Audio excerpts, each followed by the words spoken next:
Crefisa oferece Jornal Nacional. Boa noite. Boa noite. A Polícia Federal prende o ex-governador do Paraná e candidato ao Senado, Beto Richa, do PSDB. Ele foi alvo de ações da Lava Jato e do Grupo de Combate ao Crime Organizado. Também estão presos a mulher de Richa e o ex-chefe de gabinete dele. O PT anuncia Fernando Haddad como candidato a presidente no lugar de Lula. E o Ibope divulga a mais nova pesquisa de intenção de voto na eleição presidencial. Agora, no Jornal Nacional.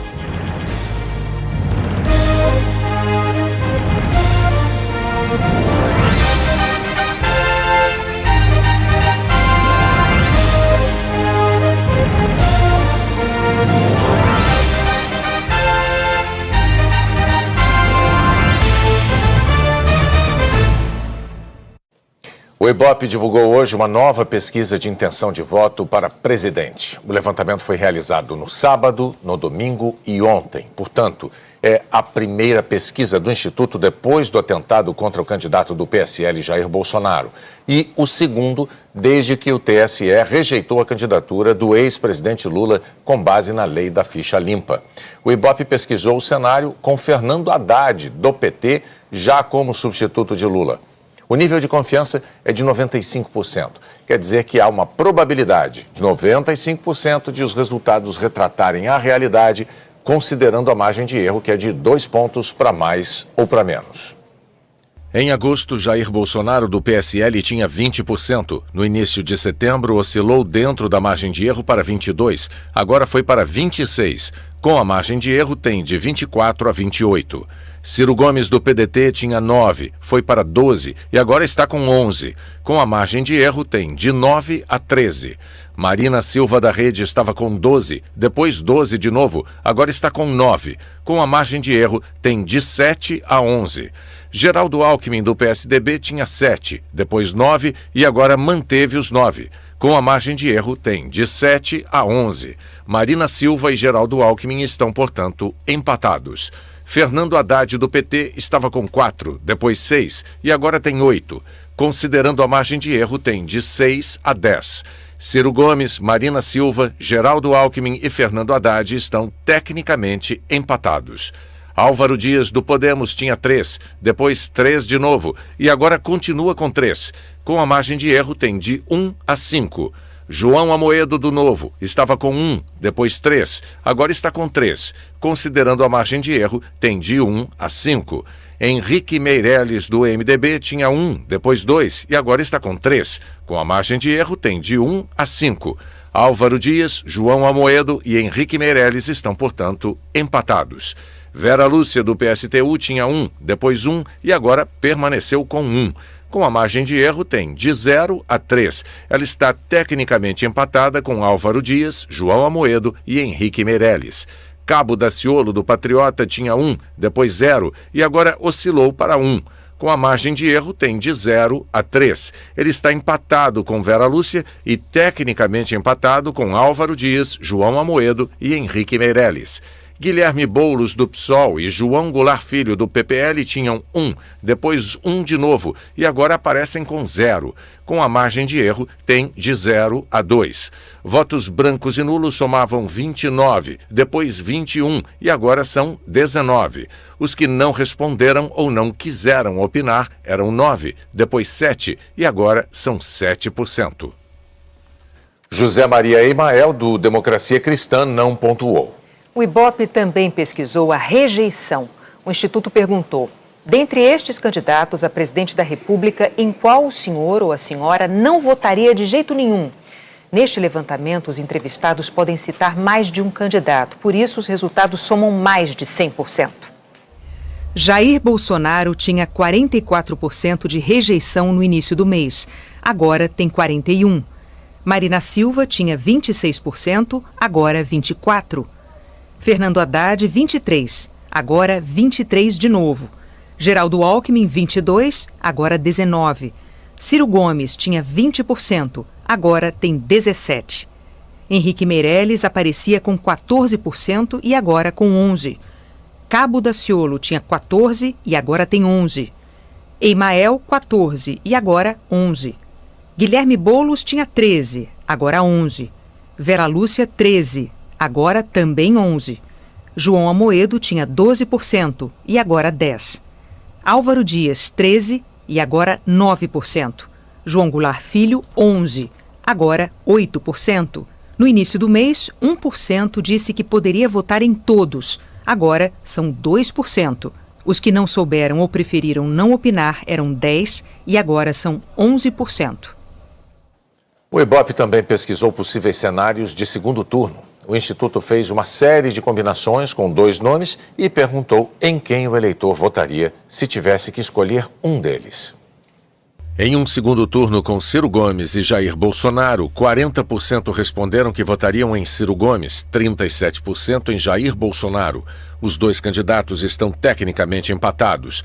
18% votariam em branco ou anulariam o voto, e 4% não souberam ou preferiram não opinar.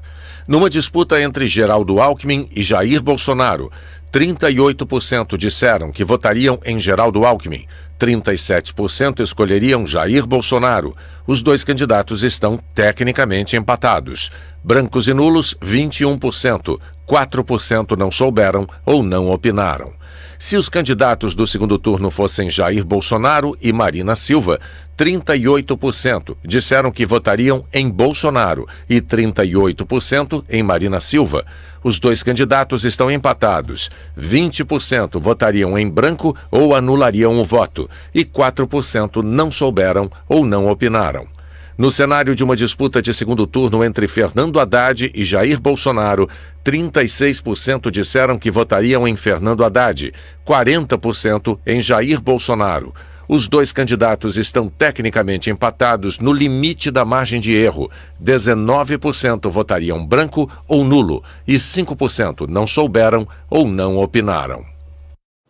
O Ibope ouviu 2.002 eleitores de 8 a 10 de setembro, como dissemos. A pesquisa foi contratada pelo próprio Ibope e registrada no TSE. O Partido dos Trabalhadores oficializou hoje a candidatura de Fernando Haddad à presidência da República no lugar do ex-presidente Lula. A decisão foi oficializada no fim da manhã em uma reunião da executiva do Partido dos Trabalhadores em um hotel de Curitiba. O anúncio foi feito no acampamento de militantes do PT em frente à sede da Polícia Federal, onde está preso o ex-presidente Lula. Um dos fundadores do PT, o advogado Luiz Eduardo Greenhalgh, leu uma carta escrita por Lula. Estou indicando ao PT e à coligação O Povo Feliz de Novo a substituição da minha candidatura pela do companheiro Fernando Haddad, que até este momento desempenhou com extrema lealdade a posição de candidato a vice-presidente. Ao lado dele, como candidata a vice-presidente, teremos a companheira Manuela Dávila, confirmando nossa aliança histórica com o PCdoB. No dia 1º de setembro, o Tribunal Superior Eleitoral rejeitou a candidatura do ex-presidente Lula à presidência com base na lei da ficha limpa. Lula foi condenado em segunda instância a 12 anos e 1 mês de prisão por corrupção e lavagem de dinheiro no caso do triplex em Guarujá. O PT fez a troca de Lula por Haddad no último dia do prazo estipulado pela Justiça Eleitoral. Até o último momento, o partido tentou adiar esse prazo, mas não conseguiu. No discurso, o agora candidato à presidência, Fernando Haddad, disse que, se eleito, vai adotar medidas para retomar o crescimento da economia e gerar empregos no país. Nós não vamos aceitar o Brasil do século XX, do século XIX, do século XVIII. Nós não queremos aquele Brasil desigual. Nós não queremos mais aquele Brasil intolerante. Nós sabemos o que podemos ser. Nós sabemos do nosso potencial. Nós vivemos. Nós deixamos de sonhar para realizar o sonho. É hora de sair para a rua, de cabeça erguida e ganhar essa eleição. Nós vamos ganhar essa eleição. A candidata a vice-presidente na chapa, Manuela Dávila, é deputada estadual do Rio Grande do Sul. Enquanto Fernando Haddad participava do evento em Curitiba, a advogada da coligação PT, PCdoB e PROS, Maria Cláudia Buchianeri, protocolava os nomes da nova chapa no Tribunal Superior Eleitoral. O pedido de registro da candidatura de Fernando Haddad e Manuela Dávila seguirá os trâmites normais a partir de agora.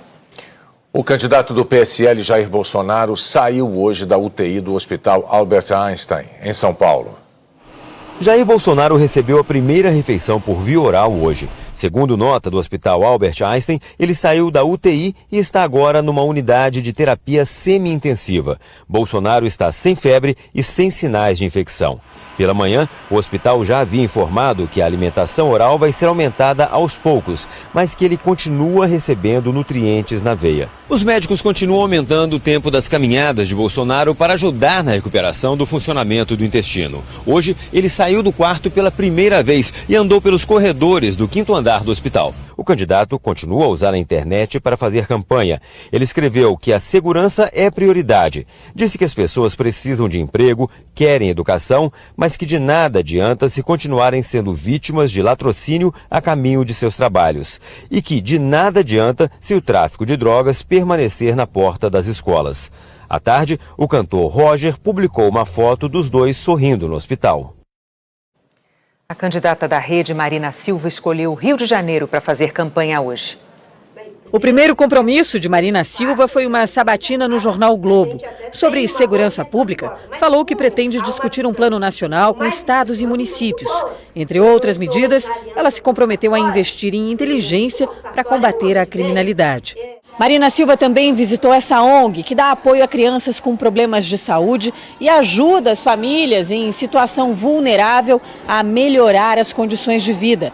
A candidata disse que, se eleita, pode usar experiências como essa para criar políticas públicas na área da saúde. O meu compromisso é de transformar em política pública, para que a gente tenha um sistema único de saúde que, além de curar as pessoas, ajude a prevenir a doença. Porque aqui nós temos também um trabalho de prevenção da doença. A salubridade da casa, isso promove saúde. Em seguida, a candidata da Rede participou de uma transmissão pela internet para arrecadar doações para a campanha.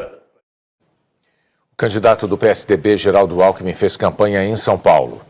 Geraldo Alckmin participou de manhã de uma sabatina do portal UOL, Folha de São Paulo e SBT. Ele apresentou uma proposta para aumentar o rendimento que os trabalhadores obtêm sobre o dinheiro do Fundo de Garantia por Tempo de Serviço. Alckmin disse que, se eleito, vai mudar a legislação para que o trabalhador possa decidir onde aplicar parte do dinheiro do fundo. Metade desse dinheiro, portabilidade. Se ele quiser, ele pode aplicar na poupança, se ele quiser, ele pode aplicar no CDI, pode aplicar em títulos, ele não pode sacar, a não ser nos casos que a lei determina, mas ele vai poder a outra metade aplicar naquilo que ele acha que pode trazer um rendimento melhor para ele. No começo da tarde, Geraldo Alckmin se encontrou com representantes da Transparência Internacional. A organização entregou um pacote com 70 propostas de mudanças na lei para combater a corrupção. Alckmin disse que, além de aperfeiçoar as leis, também é preciso combater o que ele considera uma das causas da corrupção, a burocracia. Ciro Gomes, candidato do PDT à presidência da República, fez campanha na região metropolitana de São Paulo. O candidato do PDT chegou a Taboão da Serra pela manhã. Participou de uma caminhada com apoiadores e eleitores. Aqui em Taboão da Serra, Ciro Gomes falou sobre a questão da violência. O candidato deu detalhes sobre o plano de segurança pública que pretende aplicar se for eleito. Ele disse que segurança é prioridade e que pretende revogar a lei que estabeleceu um teto para os gastos públicos e assim aumentar o orçamento da área. Ciro Gomes falou que quer criar um sistema único, através da Secretaria Nacional de Segurança Pública, para ajudar estados e municípios, e prometeu melhorar a estrutura das delegacias para atender as mulheres. Qualificá-las, especialmente, gradualmente, de maneira que todas no futuro possam ter, para atender a questão específica da violência contra a mulher. Está crescendo muito no Brasil e nós não podemos fazer de conta que a mesma estrutura antiga vai dar resposta a isso. Parte grande das mulheres não se sente respeitada nas delegacias, nem sequer para registrar essa violência que sofreram. O candidato Álvaro Dias, do Podemos, fez campanha no ABC Paulista. Ao lado de apoiadores, Álvaro Dias fez caminhada pelas ruas de Diadema e visitou uma farmácia. Ele prometeu melhorar a gestão da saúde, corrigir a tabela de procedimentos do SUS e isentar de impostos os medicamentos genéricos. O candidato do Podemos passou também pelas cidades de Ribeirão Pires e Santo André. Disse que vai combater a desigualdade social e direcionar recursos do BNDES para obras de infraestrutura, como o transporte público. O ABC Paulista é um dos maiores polos econômicos do país, mas também sofre com uma alta taxa de desemprego. Álvaro Dias prometeu atacar o problema com uma reforma tributária que estimule o crescimento da economia. Nós avaliamos que será possível criarmos nos 4 anos mais de 10 milhões de empregos no país, principalmente com uma reforma tributária simplificadora. Com a população pagando menos, a roda da economia vai girar com mais força e o governo vai arrecadar mais. A seguir, a prisão do ex-governador do Paraná e candidato ao Senado pelo PSDB.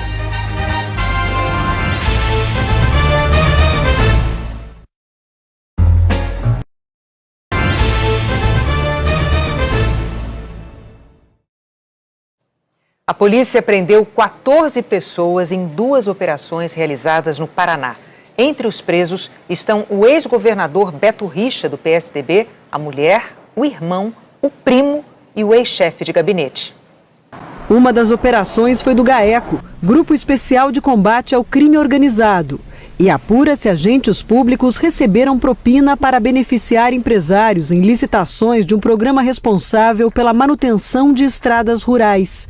Beto Richa e a mulher, Fernanda Richa, ex-secretária da Família e Desenvolvimento Social, foram presos em casa. O irmão do ex-governador, Pepe Richa, que foi secretário de Infraestrutura e Logística do Paraná, o primo Luiz Abiantoum, outros 3 ex-secretários e empresários também foram presos temporariamente. Na decisão, o juiz Fernando Fischer afirma que Beto Richa é apontado pelo Ministério Público como o chefe da organização criminosa e principal beneficiado com o esquema de recebimento de propinas. E cita uma suposta conversa entre Richa e o empresário e delator Tony Garcia, em 2013. Segundo as investigações, os dois falam sobre um empresário que atrasou o pagamento da propina. E me agradeceu, já entrou um tico-tico lá que estava atrasado, obrigado. Isso, tá atrasado. A gente sabe que tá difícil aí, já pagaram uma parte. Isso. Bom. Isso, mas só que ele não pagou a parte que tem que pagar. Se bobear, se não for pra cima, não vai pra cima. É você que ficou encarregado? Eu que fiquei. Não vai pra cima. Vou pra cima, vou falar pra ele. Vou cobrar ele. Não, você não pode, nem você nem o Teto. Deixa, você tem que ficar quieto, fica na tua. Eu vou lá falar com ele. Beto Richa, do PSDB, foi deputado estadual, prefeito de Curitiba e governador do Paraná. Em abril, renunciou ao governo para disputar o Senado e perdeu o foro privilegiado. Hoje, ele também foi alvo de uma nova fase da Operação Lava Jato. Os procuradores acusam pessoas ligadas ao ex-governador de beneficiar a Odebrecht numa licitação em troca de doações ilegais na campanha de 2014. O juiz Sérgio Moro determinou buscas no apartamento de Richa e na sede do governo do Paraná. Moro afirmou que Richa é apontado como beneficiário dos valores dos crimes e de um esquema de lavagem de dinheiro e ressalvou que não é possível no presente momento qualquer afirmação conclusiva quanto à responsabilidade de Richa. Moro mandou prender 3 pessoas, entre elas o ex-chefe de gabinete de Richa, Deunilson Roldo. Ele já é réu no processo que apura este caso. Os procuradores da Lava Jato dizem que pediram as prisões porque há indícios de que os envolvidos continuavam cometendo crimes. Um deles trabalhando de forma oculta na campanha, na coordenação da campanha para o Senado Federal do ex-governador, e o outro continuando a movimentar valores expressivos em nome de diversas pessoas jurídicas. De manhã, a defesa do ex-governador Beto Richa afirmou que ainda não tinha tido acesso aos autos, que entrou com um pedido de habeas corpus, que Beto Richa sempre se colocou à disposição da Justiça e do GAECO e que não há razão para esse procedimento, especialmente em período pré-eleitoral. Nós procuramos novamente a defesa de Beto Richa para comentar a suposta conversa dele com um empresário, mas não obtivemos retorno. A defesa de Pepe Richa disse que só vai se manifestar nos autos. A defesa de Luiz Abiantoum afirmou que, por enquanto, não vai se manifestar. O PSDB declarou que reconhece a importância da investigação e que confia na Justiça. A defesa de Deunilson Roldo afirmou que ele se colocou à disposição da Justiça, mas que nunca foi intimado, que a prisão dele não era necessária e que a obra licitada acabou não sendo feita. O governo do Paraná afirmou que colabora com as investigações e que vai aguardar informações a respeito das operações para tomar providências. Não conseguimos contato com a defesa de Fernanda Richa. Que Brasil você quer para o futuro?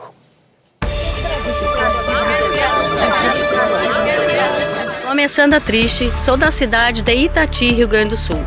O Brasil que eu quero para o futuro é um país onde os governantes tenham mais respeito pelo cidadão brasileiro.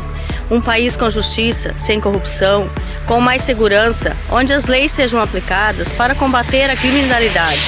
Eu quero um país com dignidade e igualdade para todos. Meu nome é Francisco, sou de Lucrécia, Rio Grande do Norte. O que eu quero para o país, um país melhor, livre de corrupção. Quando a gente for votar, escolher em quem votar, não votar nos políticos corruptos. Eu sou a Maristela, moro em Santa Rosa do Purus, Acre. E o Brasil que eu quero é um Brasil com todos esses políticos ladrões fora. É tempo de renovação.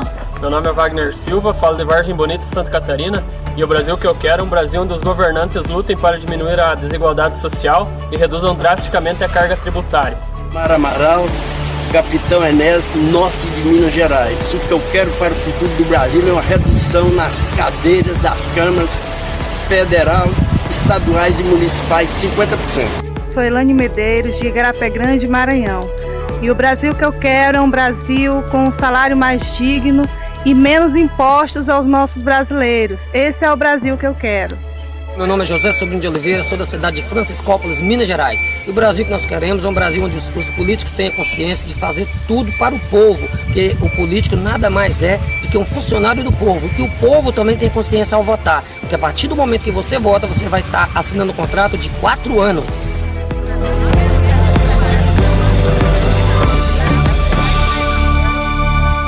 Todos os vídeos do Brasil que eu quero estão no Globoplay, na página do JN e em g1.com.br/Brasil que eu quero, tudo junto. Você ainda pode representar a sua cidade aqui, nesse projeto. A hora da previsão do tempo, vamos lá para São Paulo conversar com a Maju Coutinho. Oi, Maju, boa noite. O que temos para amanhã?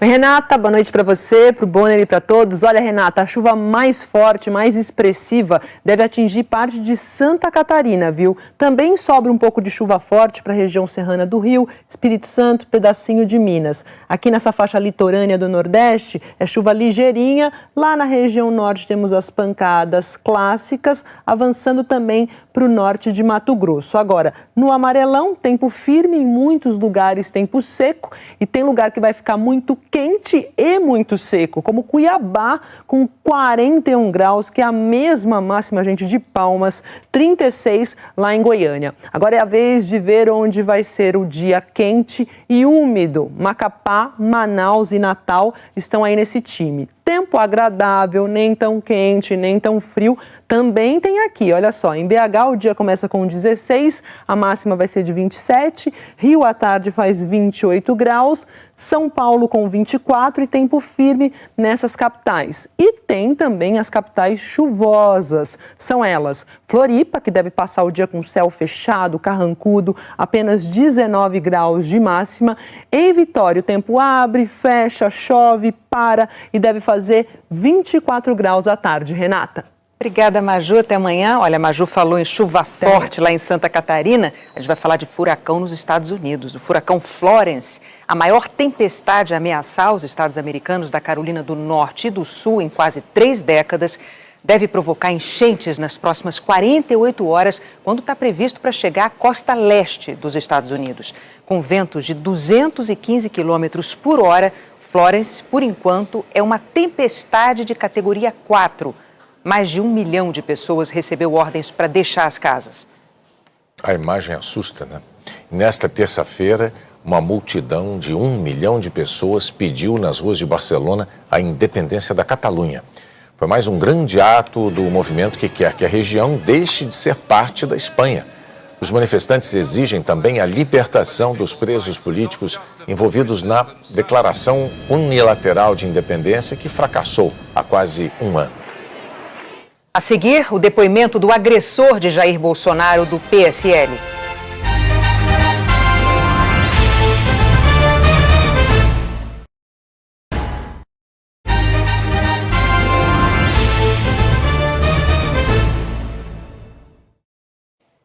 Procuradoria-Geral da República mudou de entendimento e pediu ao Supremo Tribunal Federal o arquivamento de uma investigação sobre Aécio Neves. É o inquérito que apura se o senador tucano participou de uma suposta maquiagem de dados do Banco Rural durante a CPI dos Correios, que investigou o mensalão do PT em 2005.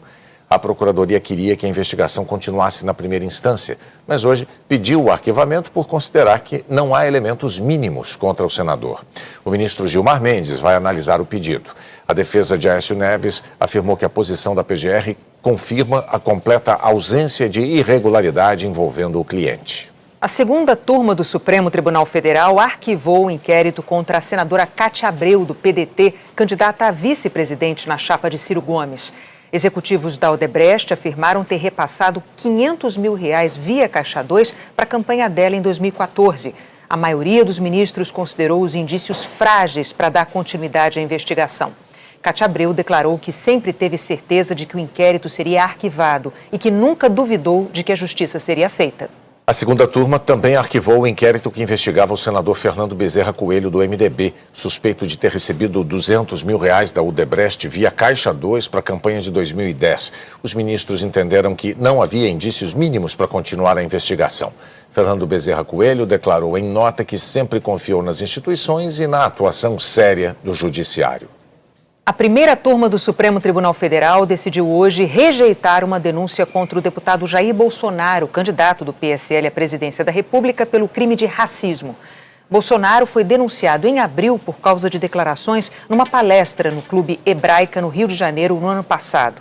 Na ocasião, ele disse que quilombolas não faziam nada e que o mais leve pesava 7 arrobas. A procuradora-geral Raquel Dodge considerou que Bolsonaro tratou quilombolas como se fossem animais e também disse que ele agiu de modo discriminatório com índios, refugiados, mulheres e homossexuais. Em agosto, os ministros Marco Aurélio e Luiz Fux votaram para rejeitar a denúncia. Rosa Weber e Luiz Roberto Barroso votaram para que ele virasse réu. Hoje, o ministro Alexandre de Moraes deu o voto de desempate. Ele considerou que as declarações foram uma grosseria, um erro, mas que fazem parte da liberdade de expressão.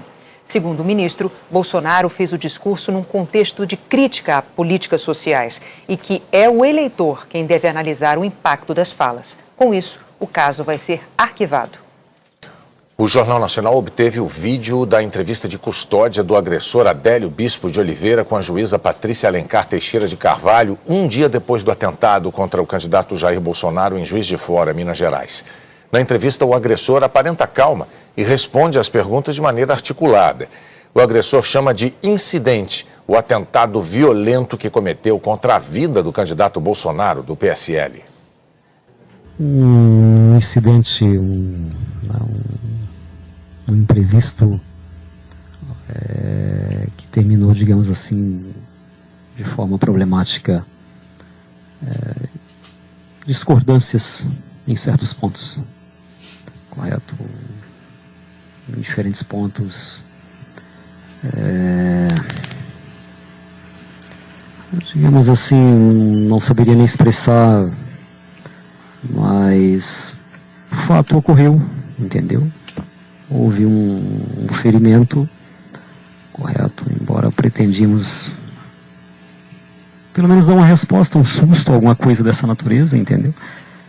E foi óbvio, aconteceu. Mas ao responder ao advogado de defesa, disse que cometeu o atentado contra a vida de Bolsonaro por se sentir, abre aspas, literalmente ameaçado por ele, fecha aspas. E diz que o motivo foi também religioso. O viés é político e religioso? As duas coisas, eu diria. As duas coisas, entendeu? Porque eu, como milhões de pessoas, pelos discursos da pessoa referida, me sinto ameaçado literalmente, entendeu? Me sinto ameaçado como tantos milhões de pessoas pelos discursos em que o cidadão tem feito. Entendeu? Aquela certeza que cedo ou tarde vai cumprir aquilo que está prometendo tão veementemente pelo país todo contra pessoas como eu, exatamente. No depoimento, o agressor também disse que já usou medicamentos psiquiátricos de uso controlado, mas agora não usa mais, e que há um bom tempo não visita um médico. Desde sábado, Adélio Bispo de Oliveira está preso preventivamente no Presídio Federal de Campo Grande. O Ministério Público Federal se manifestou contra o pedido de avaliação de sanidade mental feito pela defesa de Adélio Bispo de Oliveira. No parecer encaminhado à Justiça Federal, o procurador Marcelo Medina afirma que a defesa não levantou uma dúvida razoável sobre a sanidade mental de Adélio. Depois de Segundo Sol, tem amistoso da seleção brasileira contra El Salvador. Em seguida, o Jornal da Globo. Boa noite. Boa noite, até amanhã.